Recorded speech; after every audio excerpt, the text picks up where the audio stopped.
Hello and welcome to another 3-string riffs lesson. So we are continuing looking at scales in famous songs, and we just started off with some demos looking at some great riffs from songs, and then started to look at how different types of scales are used, how they have different character and they sort of create different styles, that type of thing.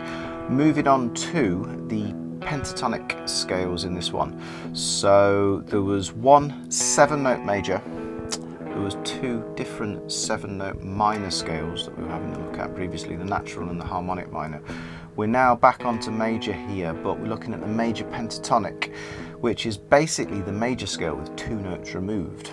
But it can create quite a different sound because it just has a really strong sort of positive pull to it. It's actually easier to sort of create riffs often with the pentatonic scale rather than the 7-note major, just like everything works really well with kind of sort of left like 5 notes that all fit really nicely together.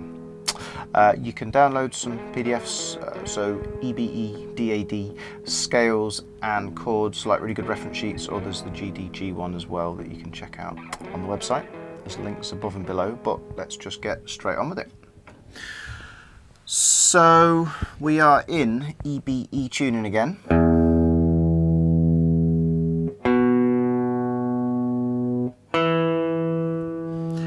And just a very, very quick recap. So here's a major scale in E.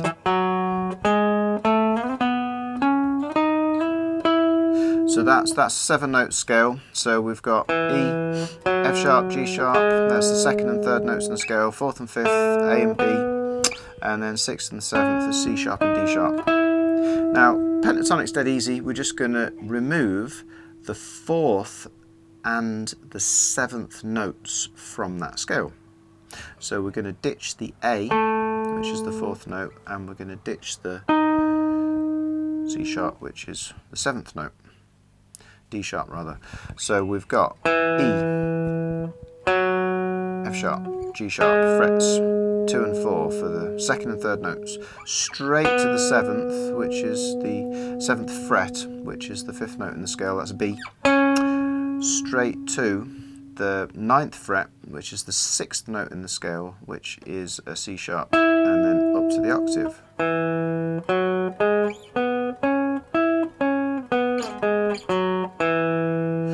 Now, one of the tunes that we looked at in the demo, just because it's a really famous sort of guitar riff bass line, My Girl, like classic Motown song, because it actually just runs up that scale. I don't think he plays it on one string, but you can hear if you just play it with the correct rhythm, that is the riff, isn't it, in the song.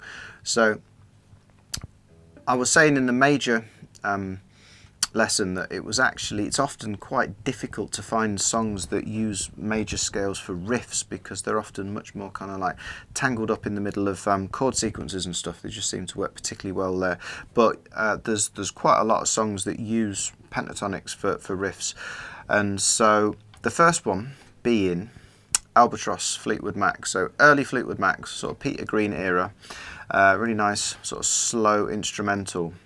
Instead of just going up and down one string, we can play down here instead. So we've like a sort of open string, so open position. So we've got open, fret 2, fret 4 on the bass string, open middle B, fret 2, fret 5, and then we can start from the top string, 2 and 4, and then carry on up there like that. So the first riff was open B, and then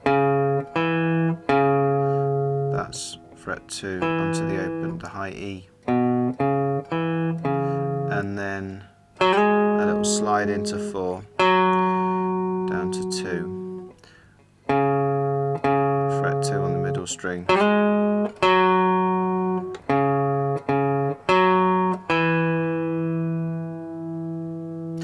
and then that is, hopefully you can hear, it's just taken from that scale, but then it's over the top of a very, very simple chord progression. It's basically E major, but then it changes to F sharp, or if you were going to play the full version, it'd be like an F sharp minor. But we're only playing the bass notes here, just to sort of pick out, say what the bass player was doing on the original. So that's over the top. It's got that really nice sort of gentle swung blues thing. There's changing to F sharp, and then back to E. Does it all again.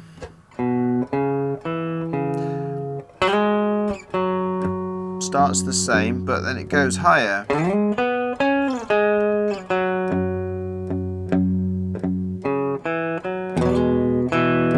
So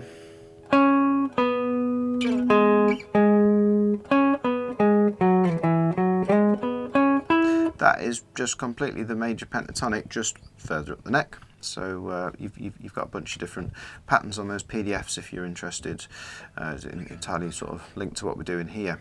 So starts the same, but then it goes straight up, sort of slides. Probably use my second finger right up to 9, 7, 9, and then slightly different at the end.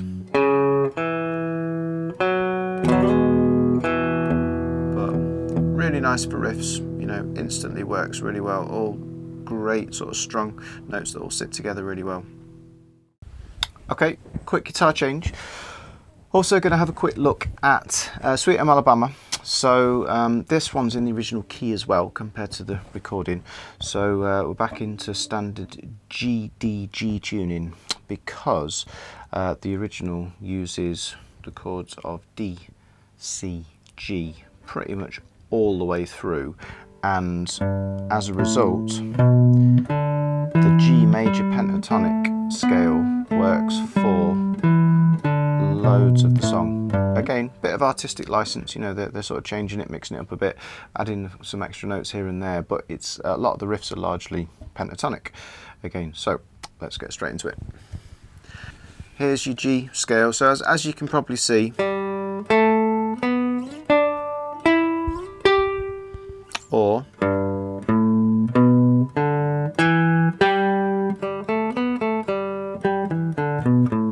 like the actual patterns, the actual positions that we're playing on the fretboard are exactly the same. Different tuning, so it actually sounds a bit higher. The G's higher up than the E that we tuned to on the brown one, but same fretboard patterns. Okay, and so what we're doing here is we're starting on a D chord, which just a bar, D to C, so that's fret 7 to fret 5, but you can actually keep a high fret 7 note ringing over the so that's D, and that's a C chord, so that's like a C add 9 if we keep this note on, and then just down to a open G power chord. And that's it for the whole song, pretty much. For the chords, it just goes 1, 2, 3, 4, 1, 2, 3, 4, 1, 2, 3, 4, 1, 2, 3, 4. But we can add the twiddly bits in. So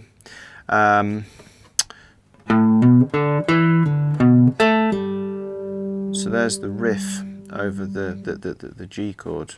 So there's our G scale. Quite a lot of hammer-ons and pull-offs here, so it's like fret 2, tapping on to fret 4, and then play the open middle string, the open D, and then pull off, so pick fret 2, and a little flick, pull off. Again, I'll probably do a slightly more detailed video sort of explaining how to sort of execute all of this properly, but you've got fret 2, hammer on, open D, pull off, back to fret 4 on the bass, and then finish off with a pull off on the open string.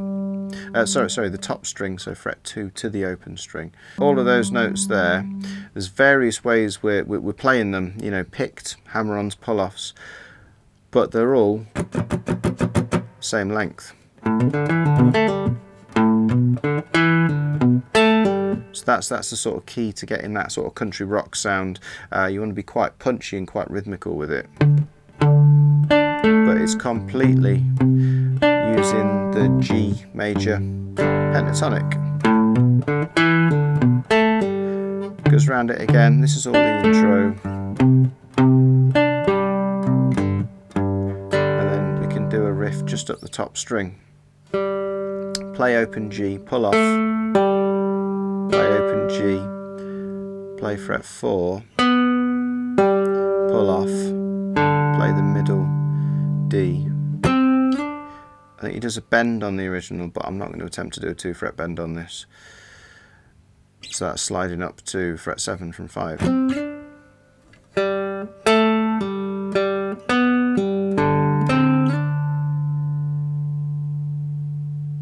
So this is the second time round the intro. Open, pull off, open again, pull off, open D this time, slide from 5 to 7, back to the D, C. First riff, so completely major pentatonic.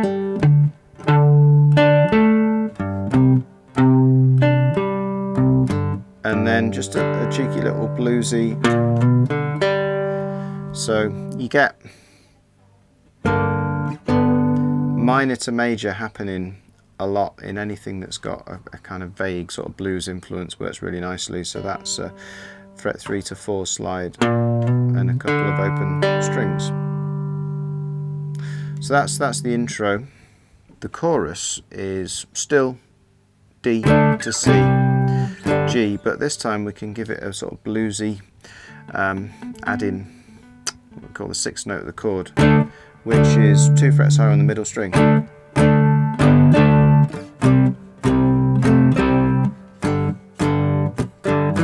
Slightly different rhythms, so earlier onto those 2 notes, a bit later, major pentatonic riff again, and then jump back onto a C chord, fret 2 hammer on to fret 4 bass, middle string, pull off, do it all again, but this time we've got a really long repetitive, possibly the most country sounding little lick ever there, a little repetitive 3-note thing which actually takes up the entire bar of G. So all that's happened is still G major pentatonic. We're just plucking the open D note and we're hammering on to fret 2, and then we're playing the high G. So 1, 2, 3. But it's sort of what you call displacing. So it's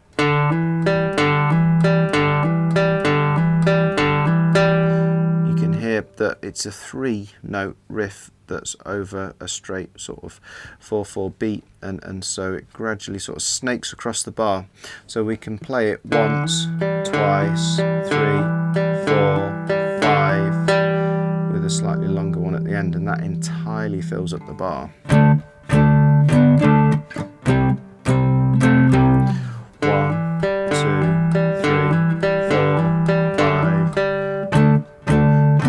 And then the same as what he did at the beginning, repeat the first riff on the 3rd time round, and then the last time we've got space to go to the full sort of G with that add, what do you call that, add 6 note, but then it goes to a, so that is an F. A C. So fret 5, fret 2, fret 2, fret 3, fret 5. So hopefully you can hear those licks there. They're all pretty pentatonic, major pentatonic in the key of G. The little instrumental bit, break, that's much more based around, there's a D chord, it's still D, C, G, but it's like that's a D chord, but this is much more based around playing off the D chord as opposed to just sticking to that major pentatonic. So that's frets 9, 10, 11, the D chord, it's like a little slide down from 11 to 9, and then 7 to 9. It's a proper little finger workout, that might find it quite difficult.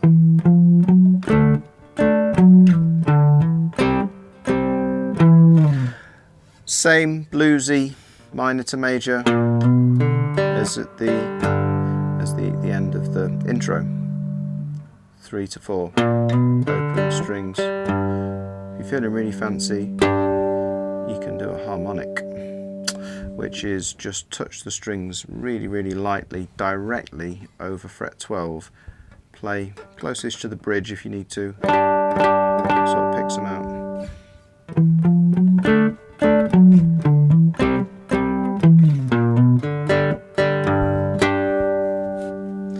And he's got a whammy. I think he might do it on a strat on the original, so you can hear him sort of dipping that.